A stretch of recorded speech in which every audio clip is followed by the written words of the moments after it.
अस्सलाम वालेकुम नाज़रीन, प्रोग्राम इनसाइट में आवां जो मेज़बान फ़याज़ कुरैशी।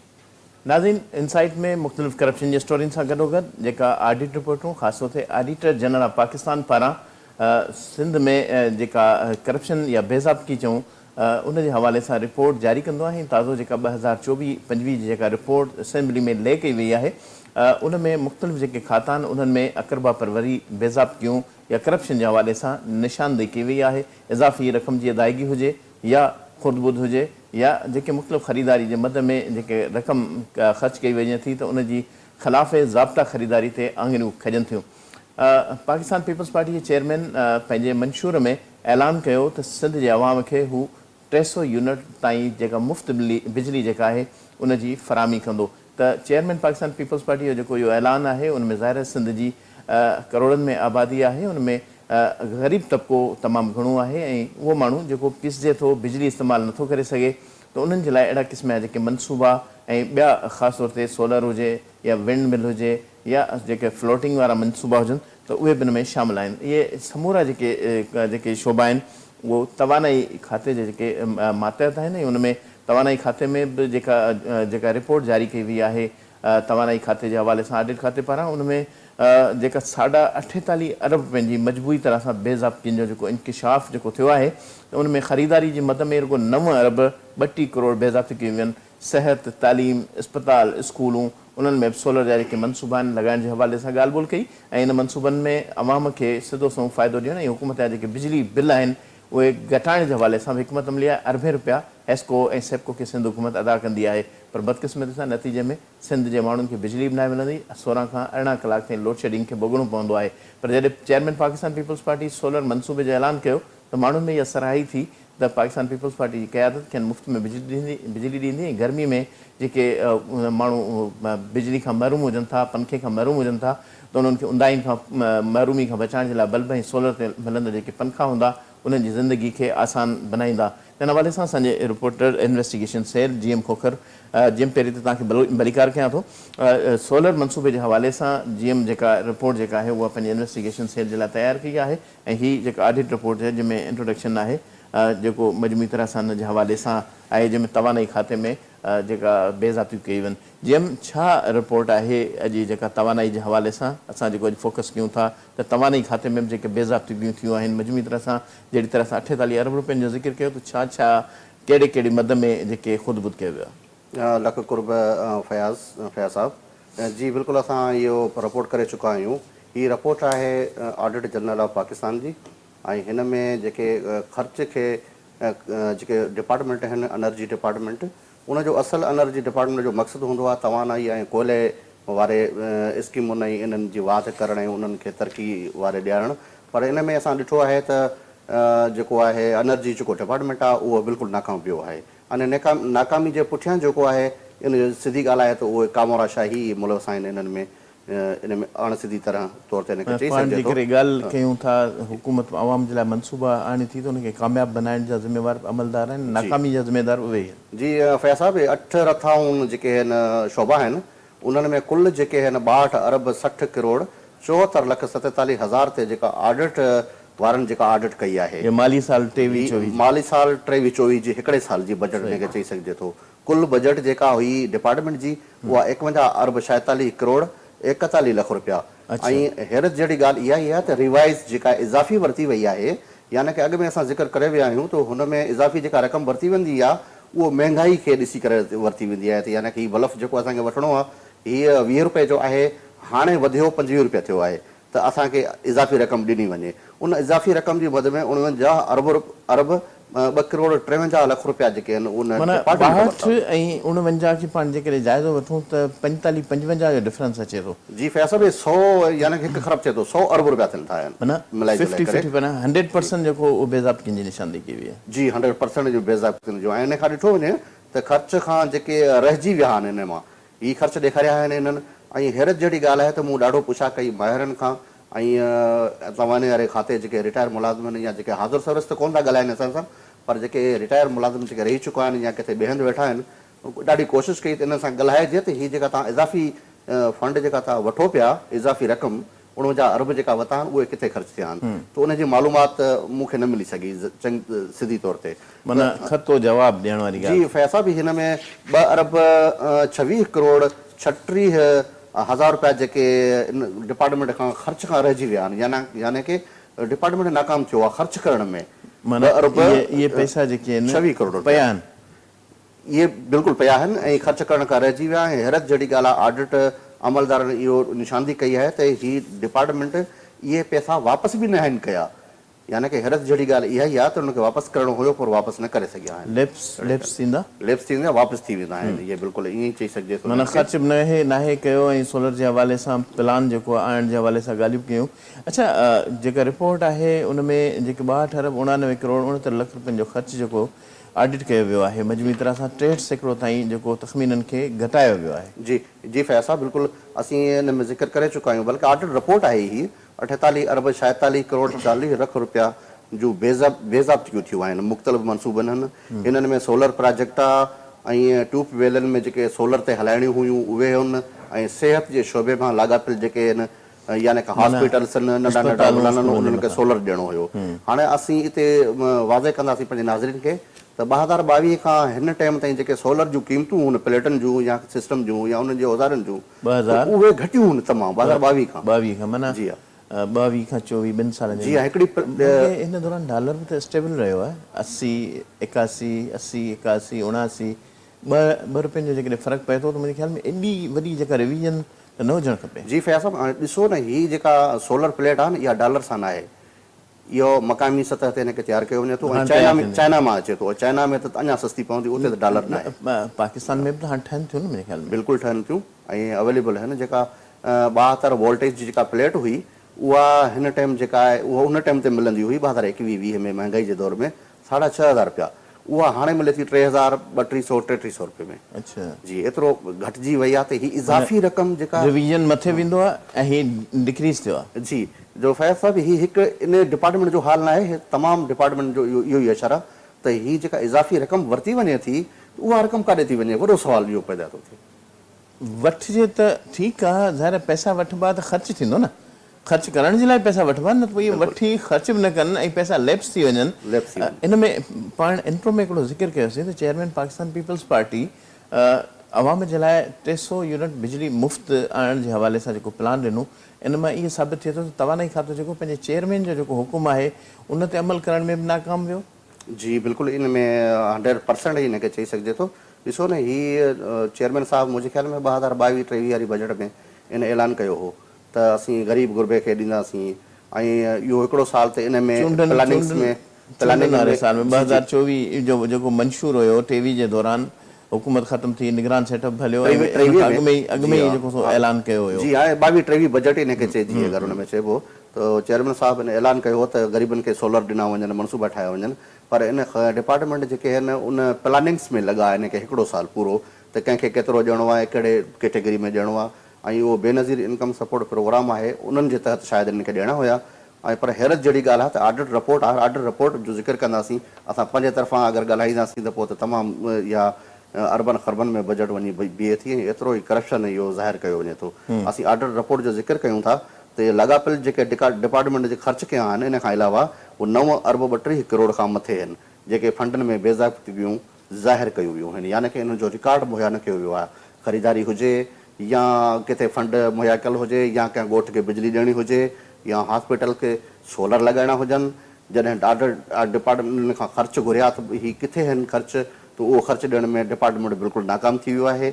उनखे बेज़ाब्तियूं जो लक़ब ॾिनो वञे थो ऐं उनखे बेज़ाब्तियूं थींदियूं, सिधी ॻाल्हि आहे। इहे करप्शन बि हिनखे अगरि रिकॉर्ड न आहे त पोइ करप्शन ई इनखे चयो वञे थो। ज़ाहिर रिकॉर्ड जो तव्हां बिल ई नथा ॾियो, तव्हां खानीपुरी जी नथा पुराई कयो, हिकु 50-60 रुपए वारी या 100-200 रुपए जी शइ त न आहे, ॾही जी थैली में माण्हू थैली में सामान वठी ईंदो आहे त दुकानदार खे नाहे पैसा, त करोड़ों रुपयनि जी ख़रीदारी आहे। जी, हिकु अरबन जी आहे फैज़ साहब, ऐं ऑडिट रिपोर्ट आहे त इन में घटि मां घटि बि इन्हनि जी नाकामी जेका आहे उनजे करे ख़र्चनि में 9 अरब 32 करोड़ जे बेज़ाब्तनि खां अलावा, जंहिंमें इंतज़ामी नाकामियुनि जे करे मजमूई तौर ते क़ौमी नाणे खे 37 अरब 29 करोड़ 72 लख जो नुक़सानु थियो आहे।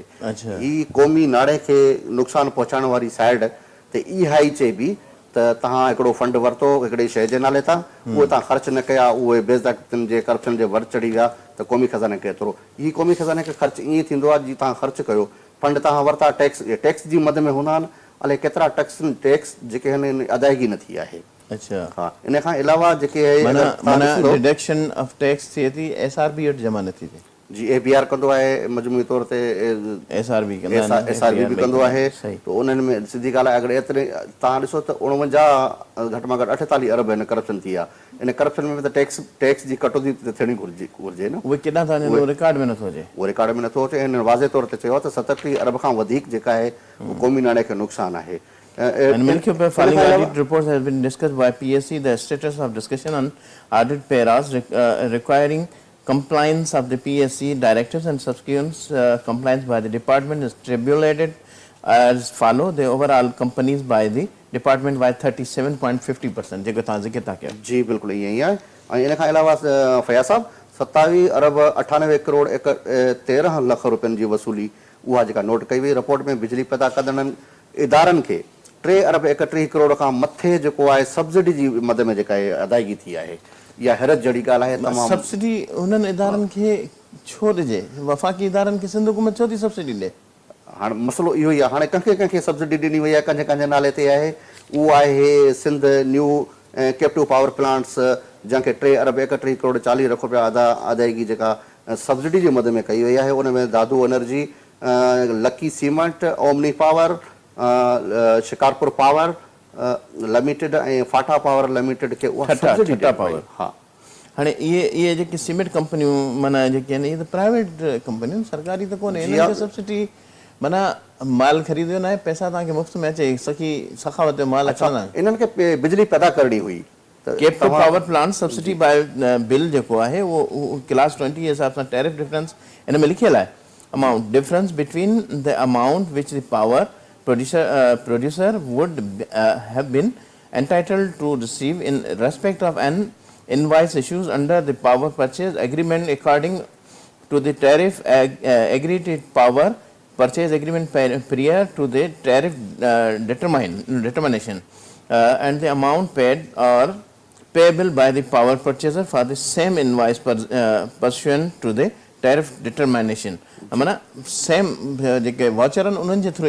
जी फैज़ साहब डिटेल इन में हेठां आहिनि अमाउंट्स जी, केतिरो कंहिंखे हिनखे मुहैया कयो। हिन में अगरि तव्हां निशानदी कयो त हा, हीअ न during audit of the office of the director electricity reconciliation cell energy department government of Sindh for the financial year 23-24 it was observed that the 3.314.073 million was paid to Sindh new captive power plants NCPPs as a different subsidy.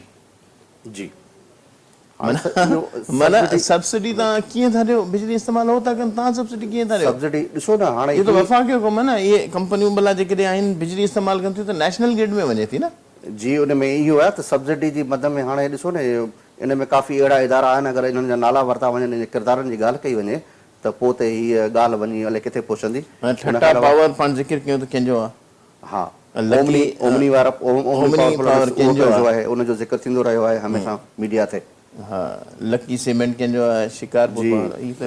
इनखे subsidy यानी कि ख़ैरात जी मद में हिकिड़ो पैसो हुकूमत जो आहे, ग़रीबनि जे टैक्स जो पैसो आहे, उहो गॾु थिए थो, उनजो उगाड़ी थिए थी, हिसो वठिजे थो, उहो पैसो खणी तव्हांखे इदारनि खे ख़ैरात जी मद में ॾेई छॾियो। जीअं पाण जे ऑडिट रिपोर्ट जो जाइज़ो पियो वरितो त 2 मरी वियल जेके अलासी उन्हनि खे जन्नत में जॻह ॾे, MPS जेके मरी विया उन्हनि जे अस्पताल खे ख़ैराती फंड मां करोड़ों रुपया ॾिना विया। हा जी हा, इहो उहो ई किसो आहे न। हा, अब्दुल अज़ीज़ जोने जो आहे, उहो मरी वियो, उनखे 5 करोड़ रुपया अदायगी थी आहे इन 2023-24 वारे हिन में। MQM जो कंवर नवीद जमीन साहब उहो बि अस्पताल में। दादा हाजी हिकिड़ो आहे फुलपोटो, उनखे 1 करोड़ 11 लखनि जी जेका आहे उहा पेमेंट कई वई। इन में ख़ैराती फंड मां। माना ही पावर प्लांट ख़ैराती फंड हुई जो सब्सिडी ॾिनी वई। सब्सिडी ॾिनी वई। ही जेका असां 2 MPS जी ॻाल्हि कयूं पिया, सिंध असेंबली जो कारनामो आहे। ऐं नाज़रीन पंहिंजे खे ॿुधायूं त असां बिल्कुलु इन असेंबली खे बि खणंदासीं त किथे जो बि इशूज़ तमामु घणो अहम जेको आहे उन में करप्शन ऐं हिकिड़ो ज़ाहिर ख़ुदि मुख़्तियार इदारो आहे, उन्हनि जा पंहिंजा इख़्तियार आहिनि। अदालत बि उन मामले में सोची सम्झी क़दम खणे थी, पर ख़ुदि मुख़्तियार इदारे खे बि इहो इख़्तियार त न आहे न तव्हां ख़ैरात जे नाले ते करोड़पति माण्हू उन्हनि खे तव्हां जेको सब्सिडी ॾियो। फयाज़ साहिब इहो त ॾिसणो पवंदो त छा कहिड़नि इदारनि खे सब्सिडी कहिड़े शर्त ते ॾेई सघिजे थी ऐं छो उनखे ॾिनी वञे। ॾिसो न, हिकिड़ो इदारो आहे पावर पैदा करे थो, उन मां आवाम खे फ़ाइदो पहुचे थो, त ठीकु आहे बाबा उनखे लॉस पइजी वियो आहे त उनखे सब्सिडी हिकिड़े साल ॾेई सघिजे थी, को मसइलो न आहे। हिकिड़ा इदारा आहिनि, नालनि सां इदारा आहिनि, इदारा मौजूदु ई कोन्हनि के बिजली पैदा कोन था कनि। ब्रेक जो टाइम थियो त ब्रेक वठी अचूं हिकिड़ो पाण, त पोइ वरी हिनखे कंटिन्यू कयूं। नाज़रीन, ब्रेक जो वक़्तु थियो, वठूं था हिकिड़ी नंढी साई।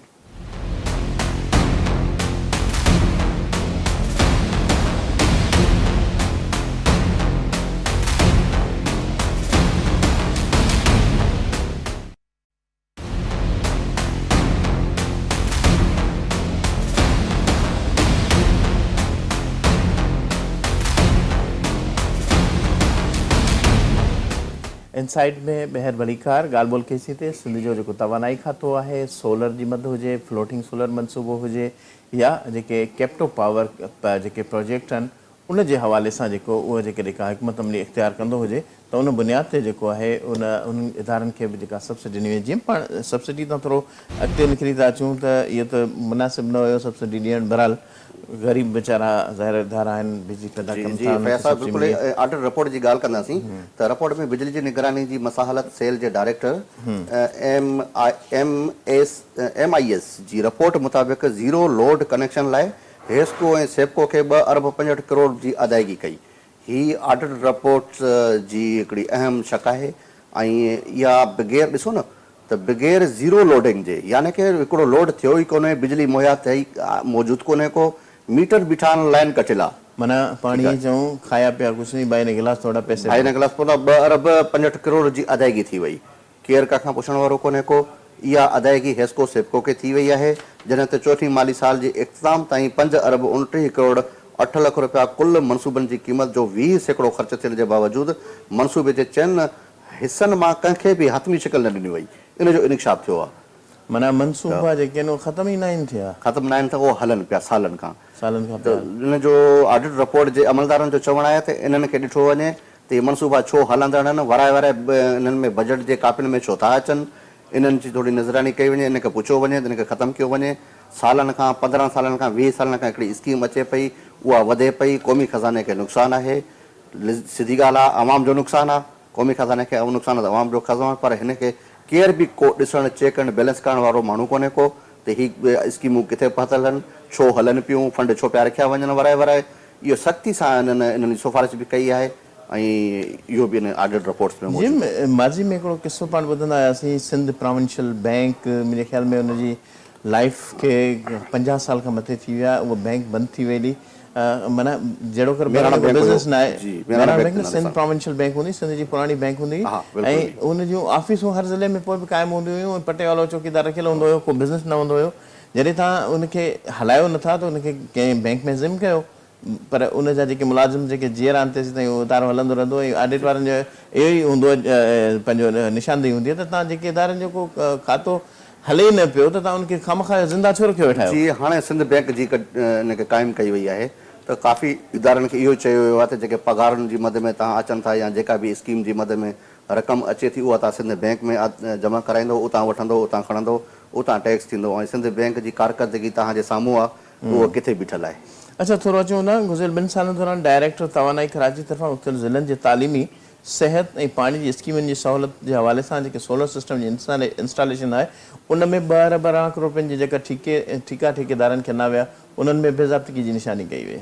जी बिल्कुलु, रिपोर्ट मूजिबि तवानाई खाते शमसी निज़ाम जे इंस्टॉलेशन लाइ 71 करोड़ रुपयनि जी गैर मुनसफ़ाना जेका अदायगी कई। अहिड़ी तरह स्कूल ऐं सोलर सिस्टम जी इंस्टॉलेशन डायरेक्टर ऑफ स्कूल जी फ़हरिस्त में उहे शामिल न हुया। वॾी ॻाल्हि इहा आहे, जेका असीं सोलर सिस्टम जी इंस्टॉलेशन जी 2 अरब 18 करोड़ रुपयनि जी का ॻाल्हि कईसीं, त जॾहिं ऑडिट अमलदारनि ॾिठो त उहे एजुकेशन फ़हरिस्त में शामिल कोन हुया, डायरेक्टर ऑफ एजुकेशन में। माना सरकार जा पैसा बिना फ़हरिस्त में शामिल हुजनि तव्हां हुनखे ॾेई छॾी। हाणे इन्हनि जो रिकॉर्ड त मुहैया करण जो त सबबु ई कोन थो थिए न, त फयाज़ साहिब हिनखे बेज़ाब्ती कीअं असां चऊं। ये तो सीधी करप्शन आहे। माना बायलास सिप्रा रूल्स जी तव्हां त बखिया उडेड़ी छॾिया, उनखे त छॾियो, रूल्स हिनखे त बिल्कुलु हिनखे सम्झ में कोन था अचनि, ऐं सेप्रा में हिननि खे ॾेखारिणो, उहो बि किथे रिकॉर्ड तव्हांखे मुहैया मौजूदु न हूंदो, ऐं तव्हांखे ईमेल ते रखिणो आहे डिपार्टमेंट वाइज़, उहो ईमेल ते तव्हांखे का बि शइ नज़र कोन थी अचे। डिपार्टमेंट में वञो त का बि इन जी चेक एंड बैलेंस कोन्हे को। इहा इन जो हाल आहे। माना ज़ाती खीसो करे इस्तेमालु था कयूं सरकारी पैसनि खे। अच्छा, तव्हां खाते ख़रीदारी आर्डरनि खे मुख़्तलिफ़ हिस्सनि में विराइण ज़रिए 9 करोड़ 55 लख 58 हज़ार रुपयनि जो ख़र्चु कयो। इन हवाले सां बि ऑडिट जेका निशानदेही कई आहे त जेके खुलियल टेंडरनि जी दावत खां बचण जी कोशिशि कई वई। जी बिल्कुलु फयाज़ साहब, हीअ इन खां अलावा बि आहिनि सेक्रेटरी पारां मेसर्स ब्लू बर्ड एंटरप्राइज़ जे इनवाइस जे ख़िलाफ़ मेसर्स 5 स्टार एंटरप्राइज़ खे 18,99,000 रुपयनि जी जेका अदायगी कई। ऐं उहा वॾी ॻाल्हि त उहा चेक हिकिड़ो चेक नंबर आहे हिते ॾिनल आहे, उन जे थ्रू उनखे कई वई। ऐं इहा जेका अदायगी थी आहे सेक्रेटरी जी ऑफिस खे ख़ूबसूरत बनाइण जे लाइ उहा कई वई आहे, जंहिंजी 34,99,000 रुपया जेका आहे उहो ख़र्चु ॾेखारिया विया आहिनि। पर हैरत जहिड़ी ॻाल्हि त ऑडिट अमलदारनि उन्हनि जी निशानदेही कंदे इहो चयो आहे त हीअ कूड़ी अदायगी आहे, जेके गैर न ऑफिस ठही आहे, न उनखे रंग रोगल लॻो आहे। पर जेकॾहिं पाण जेकॾहिं जाइज़ो वठूं पंहिंजो, केतिरा ई दफ़ा तवानाई खाते में वञण थियो, बिल्डिंग बि स्टेट लाइफ जी आहे, तवानाई खाते जी ऑफिस जेका स्टेट लाइफ जी बिल्डिंग में माना महीने ते किरायो बि वञे थो, ऐं इन खां पोइ 34-35 लख रुपया ईअं इन जे मथां ख़र्चु। 3 करोड़ खां मथे हिननि जी किरायो आहे सालाना, ऐं उहो वञे पियो त मरमत इन कीअं थी सेक्रेटरी जी ऑफिस जी। इहो हिकिड़ो दफ़ो न आहे, 2 दफ़ा हिन जी सेक्रेटरी साहिब जी ऑफिस जी ॾेखारी वई आहे। ऐं उन में चेक नंबर ॾिनल कहिड़ी कंपनी आहे, कंहिंखे इहो नवाज़ण थींदो। मूंखे ज़रिए न वटां मालूम थियो त हू जेका कंपनी आहे उहा हिन जे कंहिं दोस्त जी आहे। अच्छा, जंहिंखे इहा अदायगी थी आहे। न सेक्रेटरी साहिब जी ऑफिस ठही, न को बल्ब लॻो, न को गुल लॻो, न सिगारियो वियो। ॾिठल आहे, ज़बरदस्त क़िस्म जी ऑफिस ठहियल आहे। जी असीं ईंदा वेंदा आहियूं, तव्हांखे ख़बर हूंदी त बिल्कुलु ईअं ई आहे। माना उनखे ख़ूबसूरत करण लाइ 34 लख रुपया जेकॾहिं ख़र्चु कया वञनि था। दादीन 50,000 रुपया जेकॾहिं को माण्हू पघार खणे थो, साल में हुनजा 6 लख रुपया पघार ठहे थो। ऐं 6-6-36 यानी 6 माण्हू जेकॾहिं आम हिकिड़ो माना हिकिड़ी नॉर्मल रिलेवेंट जेकॾहिं पघार खणे ज़िंदगी गुज़रे त 6 माण्हुनि जी जेका पघार जेतिरो, ऐं इहो पैसो सिर्फ़ु ई ऑफिस जी ख़ूबसूरती ज़ाहिर कयो। जी फयाज़ साहब, वरी मां ज़िक्र कंदुसि सेक्रेटरी जी ऑफिस जी। तवानाई खाते जे सेक्रेटरी पारां बिजली जी चार्जिस लाइ मेसर्स जेके कंपनी आहे उनखे स्टेट लाइफ इंश्योरेंस खे कुल जेको आहे 44,61,000 रुपया अदा कया।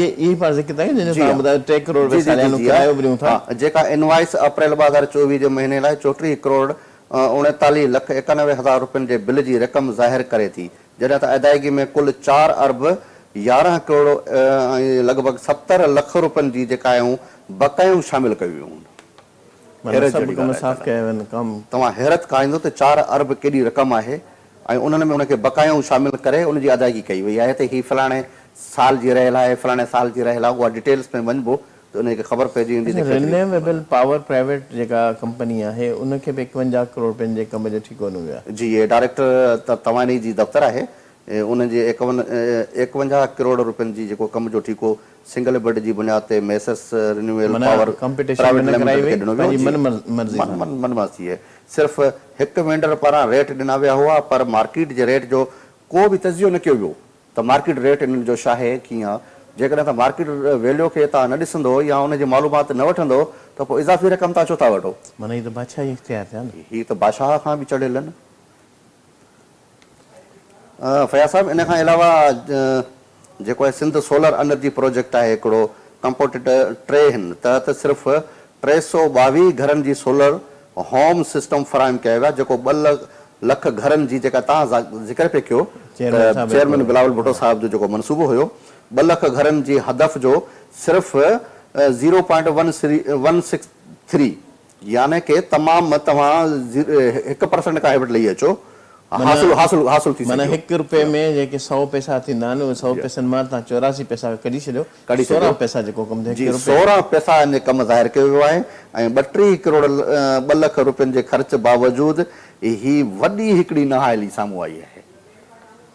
यानी हद आहे। डिपार्टमेंट एतिरा ऑब्जेक्शन करे थो। जी हाँ फयाज़ साहब, ॾिसो 32 करोड़ 2 लख रुपयनि जी ख़र्च जे बावजूदि उहा जेका आहे इलेक्ट्रिक रेस्पिलेशन सेल एनर्जी खाते जे डायरेक्टर जी ऑफिस जी ऑडिट दौरान उहो बि मालूम थियो त सेप्को खे 23 करोड़ 74 लख रुपयनि जी इज़ाफ़ी अदायगी कई वई। फरवरी खां मई 2023 जे अरसे लाइ जी सिंध में सॼी हेॾी सारी लोड शेडिंग लॻी पई आहे, चवनि था बिजली जा पैसा नथा मिलनि। मुंहिंजे ख़्याल में त जेकॾहिं हेस्को या सेप्को जो पाण खणी बिलनि जो हिसाब किताब कढूं त जेतिरी अदायगी ही कई वई त सरकार खां अलावा आम माण्हुनि जा पेमेंट जेको हिन मां थी सघे थी।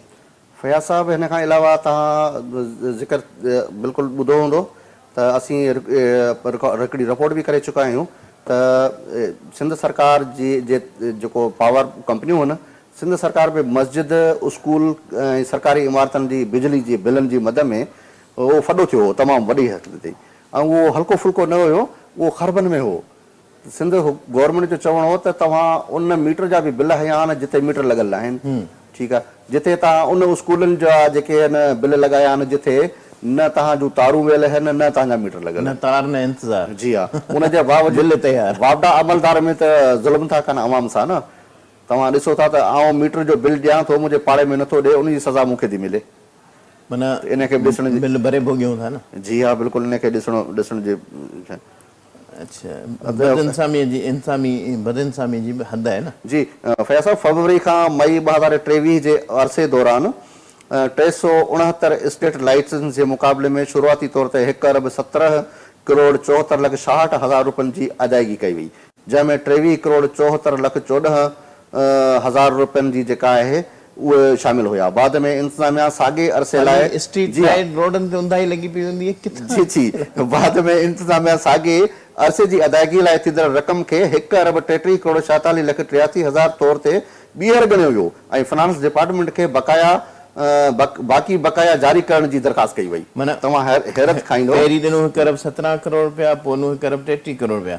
जी हा, ऐं 1 अरब 33 करोड़ रुपया वधीक ॼणा विया ऐं उहो ॿीहर ॻणियो वियो सेम खे। माना जेका तव्हांखे अदायगी करणी आहे उहो बिल खणी वरी ॿीहर उहो बिल खणी विया। हुन साॻे बिल ते 2 दफ़ा पेमेंट कई वई। फाइनेंस डिपार्टमेंट खां वठी आहे, पंहिंजे एनर्जी डिपार्टमेंट जे कामोरनि जा कम आहिनि।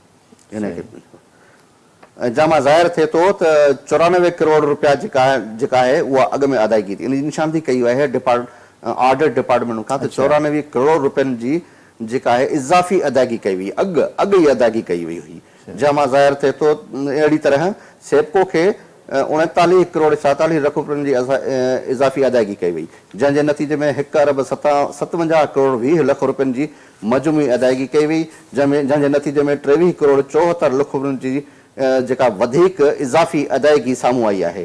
तव्हां इन खाते पारां यूनियन काउंसिलनि सां लाॻापियल मीटर रेफरेंस तहत स्टेट लाइटनि खे सेप्को खे 3 करोड़ 25 लख 74 हज़ार रुपया इज़ाफ़ी अदायगी। माना जेको AMRS सिस्टम आहे उहो ॿुधाए थो 80 लख 62 हज़ार रुपया आहे जेका रीडिंग थी आहे, उन मुताबिक़ पैसा थियनि था, पर जेका अदायगी जेका कई वई 3 करोड़ 25 लख 74 हज़ार रुपया, जे नतीजे 2 करोड़ 45 लख रुपया वाधू अदायगी कई वई। जी वाधू अदायगी कई वई। ही त ज़ुल्म जी इंतिहा आहे न। माना तव्हां कंहिंखे था ॾियो? तव्हां ॾिसो न, यूनियन काउंसिल में यानी कि घिटियुनि में जेके बल्ब लॻल आहिनि, तव्हां वेंदो कहिड़ी बि यूनियन काउंसिल में, आउं रहां पियो यूनियन काउंसिलनि में, मूंखे कोन थो लॻे त कंहिं इलेक्ट्रिक जो उते को बल्ब लॻल हुजे। असांजा घर जे ॿाहिरां आवाम जा माण्हुनि जा पैसा बल्ब लॻल हूंदा आहिनि, सोलर लॻल हूंदा आहिनि या बल्ब ॿिया बिजली वारा लॻल हूंदा आहिनि। माना माण्हू पंहिंजे घरनि ते ॿारीनि था ऐं अदायगी हे थी करे त हे था चवनि त स्टेट लाइटनि जी मद में जेको सेप्को आहे, सेप्को खे 3 करोड़ 25 लख 74 हज़ार जी अदायगी कई वई सखर में। जी हा, इहे सखर आहे। पर हाणे सखर वारनि खां पुछा कंदासीं त वाक़ई तव्हांजे गलियुनि में सेप्को वारनि के बल्ब हया आहिनि त राति जो ॿरनि उहे, जंहिंजी अदायगी रिकंसिलेशन जी मद में। जी जी, न ही आहिनि स्ट्रीट लाइटनि जी मद में। स्ट्रीट लाइट जी जी जी, बिल्कुलु जी मद। ऐं ख़ुदकार मीटर रीडिंग सिस्टम AMRS जे मुताबिक़ असल बिलिंग 80 लख 62 हज़ार रुपया हिसाब कयो वियो, जॾहिं त इंतज़ामिया 3 करोड़ 75 लख 74 हज़ार रुपया अदा कया, जंहिंजे नतीजे में 2 करोड़ 45 लख रुपया इज़ाफ़ी अदायगी कई वई आहे। इहा न आहे, ॾिसो केतिरी आहे हिननि जी। 2 करोड़ वॾी रक़म थिए, 2 करोड़ 45 लख माना 2.5 करोड़ जी रक़म जेका इज़ाफ़ी कई वई आहे। जी फयाज़ साहब, हिन खां अॻिते हलंदासीं। जेकॾहिं मेगावाट जे हिसाब सां कैलकुलेशन करे वफ़ाक़ी हुकूमत या सिंध हुकूमत जेका सूबे खे मुंतक़िल थिए थी बिजली, उहा माइनस कजे सरकारी ऐं प्राइवेट, त मुंहिंजे ख़्याल में त एतिरो त पैसो कोन हूंदो जेतिरो हे त हिन में हेतिरी रक़म जेका नी, ऐं हिन जे बावजूदि बिजली त हलबे नथी। बिल्कुलु बिजली आहे कान। तव्हां ॾिसो था कराची जहिड़े शहर में, कराची जहिड़े मेगा सिटी में जेको 6 नंबर दुनिया ते अचे थी, उन में तव्हांखे 15 कलाक 14 कलाक जेके लोड शेडिंग साम्हूं अचे थी, त तव्हां ॿुधायो त एतिरो बिल किथां बीहंदो अची ऐं हिसाब अगरि लॻाइजे जेको यूनिट इस्तेमालु थिए थो अच्छा घरेलू हिकिड़ी दफ़ा ज़िक्र कयूं था इज़ाफ़ी वाधू जेका आहे उहा अदायगी खे ॿी जेको इन में हिकिड़ो ज़िक्र कयो आहे लावारिस कनेक्शन हा बिल्कुलु यानी की तव्हां वटि न मीटर आहे न तव्हां वटि तार आहे न तव्हां वटि बिजली जा बिल था अचनि लावारिस ठीकु आहे लावारिस आहिनि उनजी मदद में वारिस ई न आहे जी हा जो माना हवा में लॻाए छॾिया अथनि मीटर ऐं बिजली जा बिल जेके बिल्कुलु हे तव्हांखे ॼणा आहिनि ही तव्हांखे ॼणा आहिनि बिल्कुलु ऐं फैज़ साहिबु अहिड़ी तरह बिजली खाते जे director electric monitoring and reconciliation cell पारां सेप्को ऐं हेस्को खे 10 करोड़ खां वधीक रुपयनि जी लावारिस कनेक्शन लाइ अदायगियूं कयूं जेको असां ज़िक्र कयोसीं जेतोणीकि उहे कनेक्शन लावारिस करार ॾिना विया हुआ पर सिंध हुकूमत जी सरकारी अकाउंट जो हिसो न हुया इन्हनि खे लावारिस करार ॾियण खां अॻु ऐं बाद में अदायगियूं कयूं वियूं अच्छा हिकिड़ो पाण जॾहिं कंपोनेंट खणूं था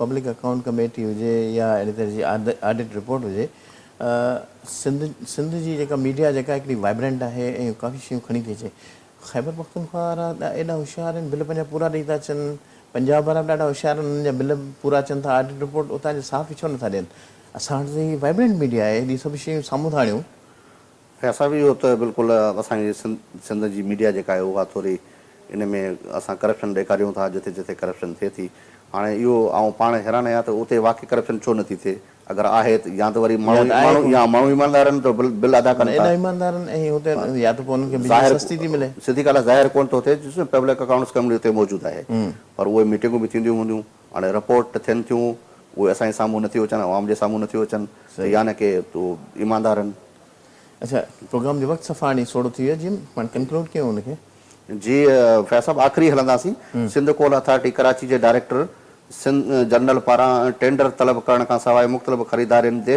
2,80,91,000 रुपयनि जो ख़र्च कया जंहिंजो रिकॉर्ड पेश न कयो वियो ऑडिट अमलदारनि मूजिबि तवानाई खाते जे इन्हनि वाजपाल जी असूली में नाकामी ऐं माली इंतिज़ामी ऐं निगरानी में अहम खोट ज़ाहिर करे छॾी जी इहो कोल अथॉरिटी जेको असां थर बदिलेगा पाकिस्तान अंधेरनि खे ख़तमु कंदो थर पार कर 2 करोड़ 80 लख रुपया जेका ख़रीदारी मद में रुगो इहे करप्शन जे वर चढ़ी वञे हाणे वक़्तु इजाज़त नथो ॾिए न त वधीक डिबेट कयूं पाण नाज़रीन असां कोशिशि कंदासीं त ईंदड़ प्रोग्रामनि में अगरि जेके वधीक ऑडिट में जेके मुख़्तलिफ़ खाता आहिनि ज़ाहिर नंढा खाता आहिनि त उन्हनि जी जेका बेज़ाब्तगी बि घटि आहे ऐं वॾा खाता तवानाई खाते जहिड़ा खाता जेके आहिनि उन्हनि में तमामु घणी जेका करप्शन साम्हूं अचे थी असां मिसाल ॾींदा आहियूं त बेनज़ीर इनकम सपोर्ट प्रोग्राम जेको आहे ग़रीबनि जे लाइ आहे ऐं हर प्रोग्राम जेको आहे ग़रीबनि खे मिलणु खपे रिलीफ मिलणु खपे पर हौसला अफ़ज़ाई उन्हनि माण्हुनि जी थियणु घुरिजे जेके हुकूमत खे टैक्स अदा कनि था हौसला अफ़ज़ाई उन्हनि माण्हुनि जी थियणु घुरिजे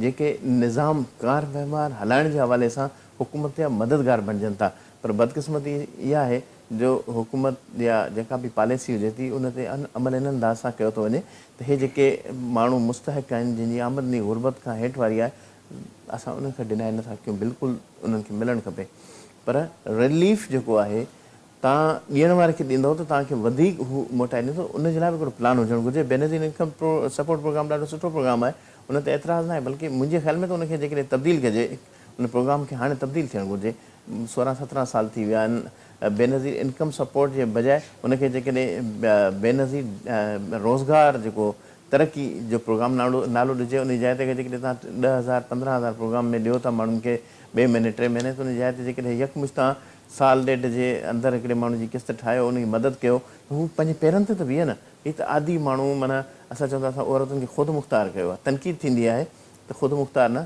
त माण्हुनि खे आदि था बनायो पैसा वठण जा त अहिड़ी तरह सां जेको निज़ाम आहे उबतो आहे ऐं माल सस्तो ॾींदड़ खे जेको सज़ा थी मिले बिजली जेको घटि थो खपाए उनखे सज़ा थी उनखे फ़ाइदो थो मिले जेको वधीक थो खपाए उनखे सज़ा थी मिले त ईअं कीअं निज़ाम हलंदो ज़ाहिर आहे उनजे लाइ हिकमत अमली ॾियणी पवंदी नाज़रीन प्रोग्राम जो वक़्तु पुॼाणी पए थो इंशाल्लाह ईंदड़ प्रोग्राम में वरी बि हिकु नई जेका रिपोर्ट सां गॾु ईंदासीं ऐं आवाम खे ॿुधाईंदासीं त किथे बेज़ाब्तियूं थियूं आहिनि किथे ऑडिट जा मसइला आहिनि ऐं किथे करप्शन आहे उन सां नए प्रोग्राम जे हवाले सां वधीक आगाही ॾींदासीं इजाज़त वठूं था अला भाई।